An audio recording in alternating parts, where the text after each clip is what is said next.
Assalamualaikum warahmatullahi wabarakatuh. Pada kesempatan kali ini, kita akan mempelajari tentang kaidah kebahasaan teks laporan percobaan. Ada yang tahu tidak? Apa itu kaidah kebahasaan? Coba, yang tahu siapa? Kaidah itu sendiri adalah sebuah aturan. Jadi, kaidah kebahasaan adalah aturan-aturan kebahasaan yang digunakan di dalam teks laporan percobaan. Kita akan membahas satu persatu. Apa saja sih kaidah yang digunakan dalam teks laporan percobaan?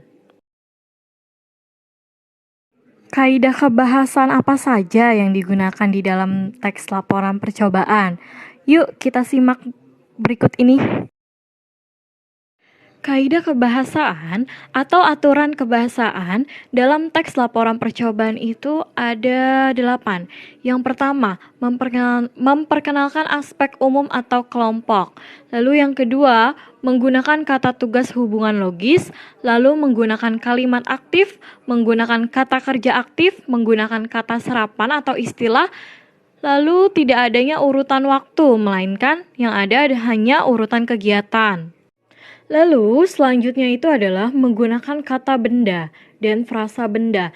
Lalu yang terakhir biasanya disertai dengan foto, diagram, atau tabel. Tujuannya itu apa? Untuk memperkuat hasil dari percobaan yang dilakukan.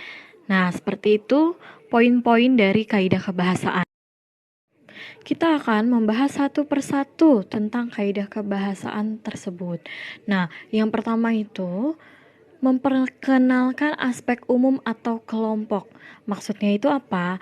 Biasanya di dalam teks laporan percobaan, maka yang dikenalkan itu adalah aspek-aspek yang sifatnya itu adalah umum atau kelompok. Contohnya bisa kalian perhatikan. Misalkan makanan, makhluk hidup, nutrisi, dan lain-lain. Nah, kalian juga dapat memperhatikan nih, ada kata umum dan kata khusus. Nah, kalau misalkan umumnya itu adalah makanan, maka khususnya apa? Bakso, mie ayam. Lalu kalau umumnya bakso, maka khususnya bakso urat, bakso telur, seperti itu. Kaidah yang kedua adalah menggunakan kata tugas hubungan logis.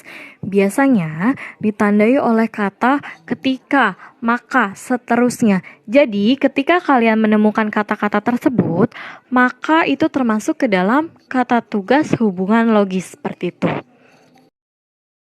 Selanjutnya yaitu menggunakan kalimat aktif. Nih ada ciri-cirinya. Yang pertama, subjeknya itu adalah melakukan tindakan.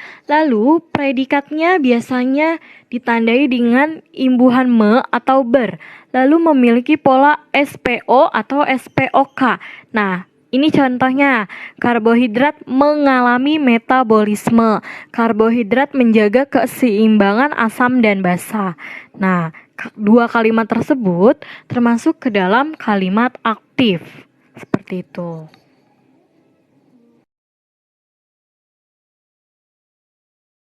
Nah, selanjutnya adalah menggunakan kata kerja aktif. Nah, kata kerja aktif ini ditandai dengan imbuhan me atau ber. Dan biasanya itu ditujukan atau bertujuan untuk menggambarkan proses dan aksi. Contohnya yang tadi, karbohidrat menjaga keseimbangan basa dan asam. Nah, berarti itu ada apa? Ada aksi. Aksi dari si karbohidrat. Apa tuh aksinya? Nah, aksinya adalah bahwa karbohidrat itu apa? Menjaga keseimbangan asam dan basa. Seperti itu.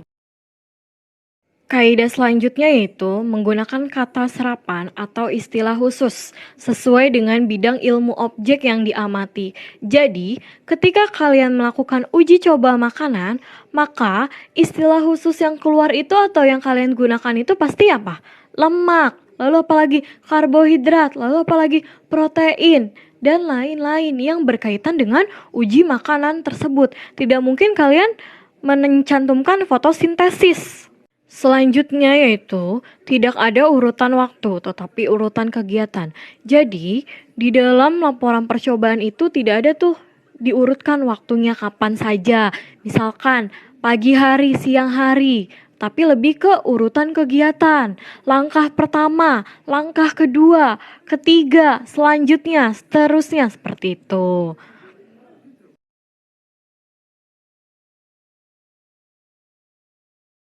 Selanjutnya yaitu menggunakan kata benda dibandingkan kata ganti orang. Jadi, ketika kalian menelaah teks laporan percobaan, maka kalian akan banyak menemukan kata benda.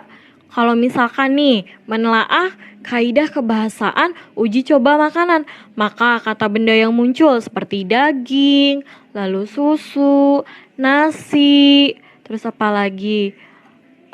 Ikan dan lain sebagainya. Lalu kaidah yang terakhir adalah biasanya disertai dengan foto, tabel, diagram.